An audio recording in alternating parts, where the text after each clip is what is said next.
All right, this is a walkthrough I have really been looking forward to.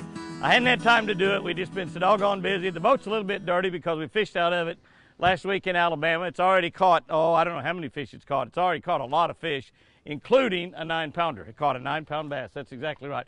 This is my new Tracker 195 ProTeam, and this is like the, this is like the Cadillac Tracker fishing aluminum boats right here. This is absolutely, it's got the Revolution hull under it. It rides like a big bass boat. It fishes like a big aluminum bass boat. A big fiberglass bass boat, but it's an aluminum bass boat. And it is absolutely a great one. I'm gonna do a complete walkthrough. And this, as you can see, I've got it beautifully wrapped. It's wrapped for Superstart batteries, O'Reilly Auto Parts, and of course, Shell Rotella gas truck oil, Shell Rotella diesel oil. And it's just a beautiful boat. Actually, this boat is already spoken for. We'll run it for a year. One of my buddies at O'Reilly has already spoken for this boat. He's going to buy it. And I actually let him kind of help me pick out a little bit on it. He picked the color out, black, and he picked a beautiful color. I mean, it's just outstanding. I couldn't have picked a better color myself. We had 3 or 4 choices, obviously, with Tracker to pick that out. And he picked black, so we have it black. He did want black power poles. We'll talk about that here in a little bit when we get back here at that part of the boat. But let's just start, where do we start, inside or outside? I don't really know where to start. I tell you what, let me jump up in the boat. Let me jump in the boat and let's start inside. The inside of the boat is a little bit dirty because, like I said, we fished out of it 4 days last week. One of the great things that, let's just start up here. I don't know where to start. This boat's got so much, I just don't know where to start. I guess we'll start right here with the trolling motor. I changed the trolling motor out. I put a Minn Kota Ultrex on there. This is a Minn Kota Ultrex. It's a really powerful trolling motor. It's a 80-pound thrust trolling motor, Ultrex. It's got spot lock on it. It's got iPilot on it. It can be run remote control or run with a foot control. This boat comes with a reset place for your pedal to go here, so your pedal's reset, so you're standing real comfortable up here operating it throughout the day. It's got a cup holder, toolkit holder right in here where you can carry all your pliers and stuff right there. I've got a power pole. That's my power pole switches. I got them right there handy, up and down. This is the GPS for my Ultrex. I don't know if you understand how that operates, but the Ultrex has a spot lock where I can hit this little button right over here, which is my anchor button, and this boat will stay right where it is. So if I'm in deep water where I can't use my power poles, I hit that and the boat stays right where it is. It adjusts itself, locks into that position through the GPS, and locks in there and stays right where it is. Go all the way up here at the front. You'll notice that I've got a total weedless prop on my Minn Kota trolling motor, so I can fish in real heavy vegetation, and I won't get any grass on my trolling motor. This little jewel right here is a Garmin Panoptix Life Scope, a Panoptix Life Scope. Now, if you've got this mounted on a boat where your prop is turning to the inside, you want to rotate this. You see you can rotate that. If you got it mounted the other way, you want it straight like that. You got your prop turned to the outside. If you got your prop turned to the inside, so you would have, if you have prop to the outside, you have it mounted on the other side. So you see what I'm saying? So if you have it like this, you want to rotate that 2 clicks, like I've done right there. That's going to give you your best picture with a Garmin Life Scope. I've got a big 9-inch locator over here. I didn't put a full 12 on it. That's a big 9-inch ultra locator. It's a beautiful, beautiful locator. Got it up on a ram mount. And this operates my Life Scope. Lucy, what are you chewing on there? She's trying to chew on wires now. You got to watch Lucy. She will chew wires in two. Going to go out there and walk around and see what Beamer and Melbourne's doing out in the woods. But I've got it up on a ram mount. I keep it up high so I can see it good. And I caught my 9-pound bass last week in Alabama, the biggest fish I caught all week down there because of this. I saw that fish in 8 foot of water laying on a submerged log that I could not see. I threw my Legend spinnerbait out there over the top of it, caught that 9-pound bass. All right, so that kind of covers the front of the boat, what I've done up there on the front. You notice right here, you see these light packages. That's TNH Marine Blue Water lights is what that is. And got a switch back here to turn those on. I think I put blue lights on this. Looky there. Looky there. Is that pretty? It's in the daytime. You can see how bright they are. At night, they're absolutely gorgeous. Absolutely gorgeous. On both sides of this Tracker 195, you got a tie-down strap for your rods. have your reels on this side, tie that down, and it'll hold 6 or 7 rods right there on each side, and they won't fly out of the boat. One of the things I like about a tracker boat is the way that they've got their seats. Their seats are the simplest and the easiest in the world to operate. You see that right here? All we do now is take the pedestal, put it down in there, and it screws down into that, and then set this right up on top of it. Set it right up on top of it. A very easy deal. My pedestals, all I do is just throw them in the bottom of the boat. They'll ride fine in the bottom of the boat. Throw that up there like that, drop it in, screw it in like that. You don't have any buttons to push, you don't have to fight it, don't have anything. Put that right down in there. You got your seat right there. I think I'll take a little break and rest a little while. I've been working pretty hard. Well, Jimmy, if that's work, I want your job, buddy. A lot of people want my job. All the guys that I run around high school and college with for years, they all wanted my job. All of them said, man, I wish I had your job. Man, I wish I had your job. And now I'm over 70 years old, and I'm still working, and they've all been retired, some of them for 15 or 20 years. And they don't want my job anymore, that's for sure. But anyway, okay, break time's over. But anyway, that's a neat system on your seats. You want to pull it down the highway, you want to take that off and throw your pedestal down on the floor and put your seat down in that hole, and that's the way to haul it right there. All right, let's look inside the box. The boat. This is great right here. This boat has boxes. This is a large box right here, and it's got a shock on it to keep it open, and it holds lots and lots of tackle. That's a huge box. I mean, a huge box. I started buying some of these. This is a little tip right there. Started buying some of these to haul some of my tackle in. This is just something I bought the other day at Sam's. It's just a kind of a utility box. They were like 4 of them for 20 bucks or 18 bucks or something. And you can see I basically got some hooks in there, some Jimmy Houston Daiichi hooks, and I got some spinnerbaits in there. That's all I've got in that box. I got another one down here that I just throwed a bunch of jigs in. That's what I thought I was going to be fishing, throwed a bunch of jig in. Oh, these are called project cases. Organized for crafts, office supplies, scrapbooking, supplies, and more. The more would be spinnerbaits. The more would be spinnerbaits. This is a huge box. You can see I could probably put 10 or 12 of these down in here. I got all kinds of tackle in here. You see all my tackle I've got in here? Y'all know that I carry a lot of tackle in plastic bags. I've got compartments on the side where I can carry plastic boxes, which I've got there. I've got a lot of room up under there. That goes way up under there. This is a huge box. It's a huge box, as Bernie would say. Huge, huge, huge box. Okay. Put those in there. Plastic bag tackle box. I don't have any conventional tackle boxes. And of course you got another big box right here. This is a big box also. Look at the size of this big box. Now that doesn't have a shock on it there. The reason it's got that is so it can get back up out of your way. And so it doesn't. I've got my rain jacket in here. Got my rain jacket right there. I've got some covers for my Garmins. Marker buoys. And that is a Hail Mary. It should not be in that box loose like that. I got some rope in here. This got a couple cup holders in here, and it's also got some places to hold your pliers down in here. I don't know why it's got cup holders in there, but it's got cup holders in there. I don't know. I guess they just had a couple extra cup holders, just stuck it in there. I don't know why you need a cup holder in that box right there. But anyway, that's another huge box. So you got these two big, huge storage boxes up here. Now, in addition to that, I want to put my Hail Mary up on there. That's a good vibrating lipless crankbait right there, and Ricky Clun Hail Mary. That's probably where it come from, was out of that box anyway. Put that in the side compartment over there. In addition to that, you've got two really, really nice boxes on the side. These are rod boxes, and there's two of them, one on each side. This is a big one over here. You can see how big these rod boxes are. I've got life jackets in here. We had 3 people fishing in the boat a lot in here, so I've got three life jackets in there. 1, 2, 3. I had not seen this boat before it showed up, so I haven't even taken my boxes out. These boxes are just kind of boxes that came with my boat, which all of these I'll take out and put them in there and hang on to them. I hang on to all of that. That's my light kit that's on my blue lights on the deck. I hang on to all this just to for the next owner, so he'll have all the warranty papers and everything. There's all my papers and everything in that box.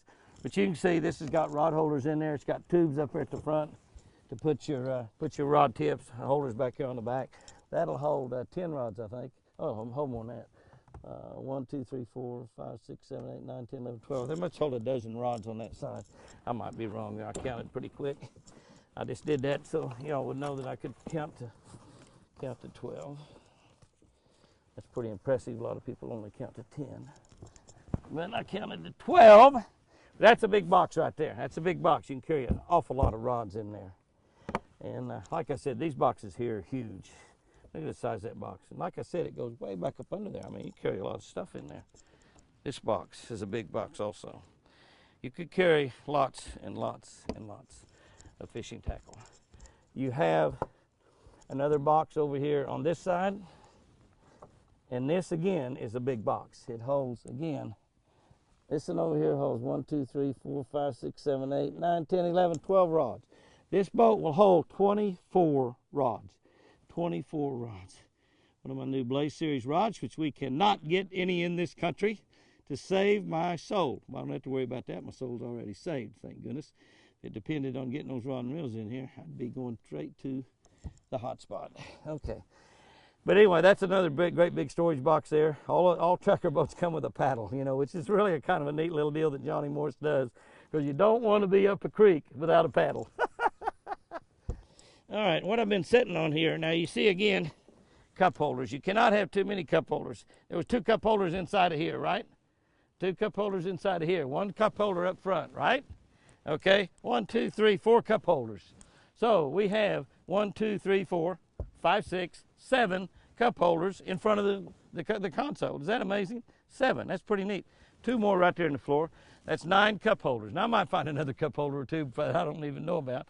This little box I set right here, that is just a little ice chest. Ice drains down into the bottom. It's a pretty deep ice chest, you'll see. I got a clean rag down there in it. It's a pretty neat deal. Little light right here that turns on, a little push button light. That can both be good and bad. That's kind of one of the great things in tracker boats and one of the bad things in tracker boats. That's a nice, easy way to turn your light on, but if you accidentally hit that, it's easy to leave that light on. So you got to pay attention to that. But that's a nice little light to light up the interior of your boat. It's down low, so it doesn't cast any light out on the water and scare the fish if you're out there at night. So that's a pretty good deal. So 7 cup holders up here. 7 cup holders up here. The battery charger on this boat is right here in this little center compartment. Is that cool? Is that cool?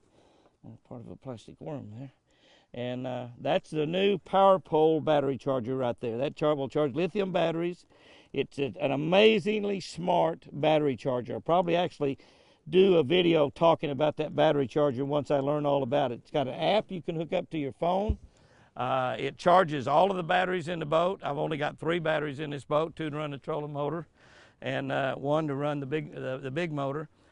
But it'll charge all of those batteries going down the lake, going down the highway. It's just amazing how that charger is like the smartest charger ever developed. It's made by PowerPole. Let's look at the console while we're sitting right here. In the console, it kind of looks like an airplane. You got a lot of gauges there. Of course, you got over here, you got your temperature gauge and your gauge that tells you on your power trim whether it's up and down. You got your water pressure gauge right here. Your battery gauge tells you what condition of your battery. Again, on your app now, it can tell you the condition of all your batteries with that fancy charger I've got in here. This is the most tricked out Tracker 195 you'll ever see. A speedometer over here on this side. I know your RPM over here on this side. Navigation lights, bilge pump. Over here you got your timers on your aerators, and this has got a great aerator system in it. It's got an aerator system that is identical to what you find in your big $100,000 bass boats. It's just an extremely good aeration system.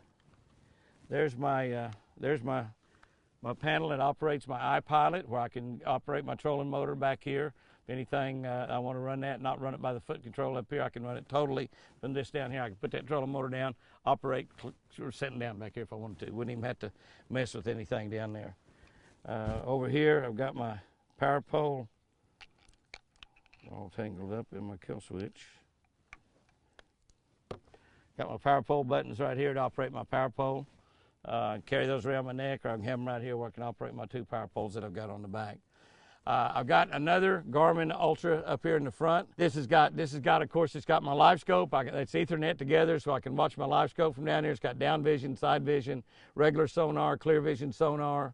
It's got the best GPS system in the world. It's got a combination of Garmin navigation and Navionics navigation, so it's absolutely the best there is. Your shallow water's contoured in color, so you can really see and pick out, find places when you're looking at your maps there, find places to fish. It's absolutely incredible. And by the way, they have put, and I think I showed you this on my Ranger, but they have put the best removal system on here, because, you know, if you're in a hotel or around somewhere where you're concerned about, these are expensive units. If you're somewhere you might want to steal them, you got a lever back here on the back where you can pop that lever up, take that unit right off, take it in your hotel room, put it in your truck or whatever. To put it back on, and all the wires are connected to the base. The most ingenious thing I've ever seen in hooking up locators. You just got to lay that in here, put that back on there like such, snap it back down, totally solid and secure. Just that easy to remove those locators and put them in your truck or put them in your hotel room. This is a state-of-the-art system. I mean, it is absolutely the finest locator system you can put. The only thing I could have done any better is put a 12-inch on there instead of a 9. But that's a big screen right there. That's a big screen. All right, let's get back here on the back deck of the boat. You got the same situation. You got the exact same seat situation back here. I won't go ahead and put that one in. I'll just lay this guy up here out of my way. Great comfortable seats too. You've got 2 big live wells in the center of this thing. I'm talking big live wells. Look at the size of those live wells. They're separated in the middle, and you can take that out if you're fishing for really big fish. It'll go on both sides, like walleye or northern or something like that, or you catch a 15-pound bass like I've been trying to catch. Take that out, you can put a 15-pound bass in there. Slides right down the middle, locks in. That's locked in right now, so that can't come out. This has got a pump-out system in it. It's got a great aeration system in it. I know I've said it before, but can I say it again? It's got all the features of a $60, $70, $80, $90, $100, $110,000 bass boat in a boat that retails for, you know, less than $30,000. Now, the way I've got this one tricked out, it's going to run up above that price tag by quite a bit, obviously, but it's still, you know, an amazing price for a great boat and a big bass boat. You see how wide this is in the back, how wide it is in the front? It's really, really comfortable to fish out of. I had a guy with me last week, pretty good sized guy, well over 200 pounds. And it's not tippy when you're out there fishing. He just couldn't believe how great this boat fished. It's got a recirculate system where you can pull this to circulate, or you can pump the water out. So you don't just have to pull the drain pump, you can pump your water out of here. So you can actually fish tournaments in this boat. It's actually a good tournament boat. Some guys are, a lot of guys are, fishing tournaments out of a Trekker 195. Those are great boxes right there. These 2 boxes here are just simple small storage boxes. They're not very big, 1 on each side. And it looks like it's where we carry contraband. Oh, I didn't know that was in there. Oh, cool. Bodybuilder ProTeam. That must have been Pat. Pat's trying to build his body up. His building is pretty good, but it's mostly just in one spot, this building. But anyway, you got a couple of. It's my motor mate I need to put on, But you've got, well, actually, that's the one that goes on. That's the one that goes, I wondered where that was. That's the one right there for my Ranger boat. That is the one for my Ranger boat. I've been looking for that thing. Where did I put that thing? I need to lay it back there so I can go put it on my Ranger boat. But anyway, that's a box back there. These aren't very big boxes, but again, can't really have very big boxes back here because you've got so much storage everywhere else. And you got 2 of them, one on each side. This last box back here is just simply where you have all your batteries and the gas tank. And I've got my batteries back here. I've got big Super Start batteries back here. And this is I got my starting battery, and I got my 2 trolling motor batteries. And this is just really, really a great back end. There's not many back ends that you can. That's one of the reasons we got the charger up there, is because you got a big gas tank on this boat. I can't even remember exactly how many gallons it holds. I think it's like 43 gallons or something. I believe it's at least 40 gallons. No, I think it's 30 gallons. Yeah, seems like it's 30 gallons of gasoline. I know I filled it up the other day because gas prices are down, and they've gone down since, as a matter of fact. But it took a lot to fill it, but it's full of gas right now. And of course, with that motor back there, it's gonna run pretty economically. Let me turn my lights off on this thing. Jump out of this boat. That pretty much covers. Turn my sexy blue lights off. That pretty much covers the interior. Oh, by the way, back here is something I missed over here. This is for your partner. This is for your partners. If he's carrying 6 rods, you put your rod butts down in there. It's got a strap over here. You put over the top of them.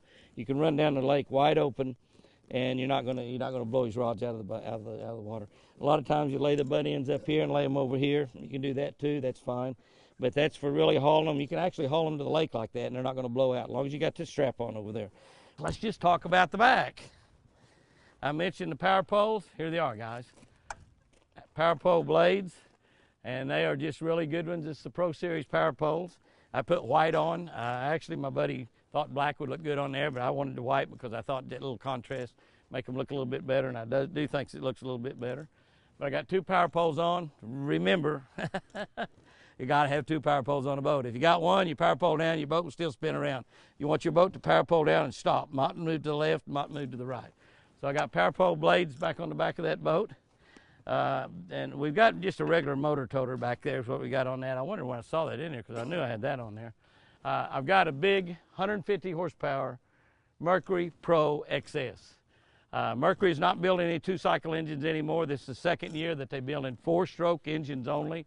2-cycle engines are basically history in the modern world. They'll be around for a long time because there's a lot of old Mercuries that'll run for lots and lots and lots of years. There's no doubt about it. But all the new ones are going to be 4-stroke.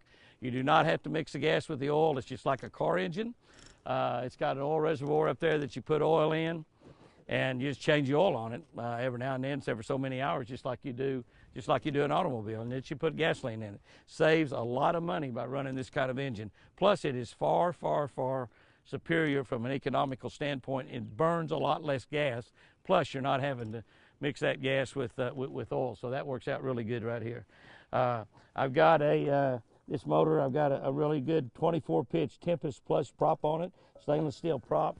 If you're going to buy a bass boat, I would not buy a bass boat and leave aluminum prop on there because it will get torn up. You need a good, tough, stainless steel Mercury prop on your Mercury boat. This is a 24. It gets me out of the hole real quick. This boat still runs 50 miles an hour, so that's pretty doggone good. I do have a motor light package on this boat. I've got green lights on my trailer. All of these lights inside are green, so it looks real cool at night. Shines a little green up there on my O'Reilly wrap. It looks pretty good. Got real pretty tires and wheels on this boat. They're a little muddy because I just run down through the mud not too long ago. So your spare tire, it's right here handy to get to in case you do run over a nail or have a flat. Your spare tire on a tractor boat is just simple to get to. And that's what you want, because if you have some trouble out there on a highway, you don't want to be having to fight. A lot of the automobiles, you can't even hardly find a spare tire. A lot of them don't even have a spare tire. You're looking for something that's not there, some of these automobiles nowadays. But that's easy to get to right there. You take a regular lug wrench, unscrew those, get in there and change your tires. Works out real good. Tracker has got one of the best systems that you can ever imagine for a trailer jack. And that's it right there. All you do is just simply slip that down. I see it's not wound up all the way. Slip that down, you get it cranked up all the way. Crank it back up over here and pop it back up like that. The wires you see hanging down here, I use this boat as a show boat around at shows. I hook those up to a Super Start battery. Causes all my lights on the trailer to flash. All my light package, my TNH light package, blue water lights, all the lights on my trailers to flash when we have it in the show. My lights inside it, my power poles, you know, they're flashing, so it really looks cool. It really looks cool. The trailer is a tracker-made trailer. They build it just specifically custom for that boat, and so it works perfectly on the boat. It's a drive-on trailer. All you have to do is just drive it. You drive it on, drive it all the way up here, snap it up here. You got a safety strap. This safety strap, you leave that safety strap on there. That safety strap is in case this strap was to break because it's under so much pressure. This strap will keep your boat from flying off of the trailer going down the highway. This tracker trailer comes with a swing away tongue. You pull this pin out right here, pull that pin, and I'll let that swings away, swings over this side, and gets this out of the way. So if you got a relatively small garage, or you got too long a trailer there, you put it back in your garage, pull this out of the way, and you open up 2 more room of walking space, or get your garage door down or wherever you want it. So you can store it in a lot smaller place. Okay, up here on the front end of the trailer, a lot of important things. This is your lockdown feature here to lock it down. This is the pin right here, that safety pin. So you put this pin in this hole right here. Once you put that pin in and put it through there, that keeps that goes all the way through. Now that cannot come unlatched. It doesn't matter what happened. You can't raise that up. You just can't raise that up. So that's a safety latch right there. Make sure you always put that safety latch in. You notice here on this we have 3 cables, 3 chains that run to the vehicle. One of them is simply, now that one right there, that right there is one that comes in here. That runs back here and goes in here to our brake system. That's up here on this. The other 2 run back to the trailer. So you actually have 3 cables on here instead of 2. Works out really, really nice. One of the things you'll notice I've done, I recommend these for everything. These are just big clips that I bought at Tractor Supply. Clip them down under there so you don't have to reach way back under there on most of these hitches. I use a big Kurt trailer hitch. This hitch has got a little system in here that cushions it, so if it bounces up and down, you don't feel that jerk and stuff on your vehicle. This is like a brand new 21st century trailer hitch. It's really, really, really a good one. But you put these little care bangers, they call them, I think. Put these on here, and it puts this way back here and allows you to reach in here and hook these up a whole lot easier. Okay, I can't think of anything else. Obviously, when we do a walk around on whatever, a Ranger boat, a tractor off-road, a Ram truck, whatever, the vehicles, the boats, the off-road vehicles, everything has got so much stuff on them now that we can't even begin to remember it all. I know that I did one on a tractor off-road, a new tractor off-road that I've got, a new 800 series, and it's just an incredible machine. And it wasn't an hour after I'd done the walk around that I noticed that in the front and the back, in the floor, it had holes in there so you could wash it out and all the water would drain out. So you wouldn't have any water that's able to stay in there. If you was out there in a rainstorm and stuff, all the water would drain out of your floors on there. I also noticed that in the doors, it had storage deals in the doors where you could stick shells or stuff down in the storage deal in the door. I noticed something else on it I can't even remember right now, but there was something else in there that was pretty cool too that I hadn't even noticed when I did that walk around. On this tractor boat, obviously there's some things I didn't notice, but can I tell you, you can't buy a better aluminum bass boat to fish out of than a Tracker 195. And this one right here is the most tricked out one in the world. And I don't have everything on here that I'm going to put on. I have an Atlas jack plate coming to put back there below that big 150 motor, and I also have a Hydro-Wave. T&H Marine have both of those products, and they're back ordered right now. They just simply were out of them. So I'm waiting on my jack plate. I'm waiting on my Hydro-Wave. So those are 2 more things that'll be on this boat. But this tracker boat, man, I'm telling you, it's just absolutely fantastic. If you watch this video, be sure and subscribe to Jimmy Houston Outdoors YouTube. Be sure to hit that little notification bell so you'll know every time we put up a video, because we're having a lot of fun out here. We got a lot of how-to videos coming up that will help you catch more fish, like how to use and set your Garmin locator up where you can catch the biggest fish that you've ever caught in your life. I'm talking about PB size fish, not 5-6 pound fish, but 8, 9, 10, 11, 12 pound fish. We're going to show you how to do that. Is it easy to catch that big a fish? Absolutely not, but we're going to show you how. So be sure and subscribe to Jimmy Houston Outdoors YouTube. Hit that bell. Guys and girls, I love you. See you later. Let's go fishing.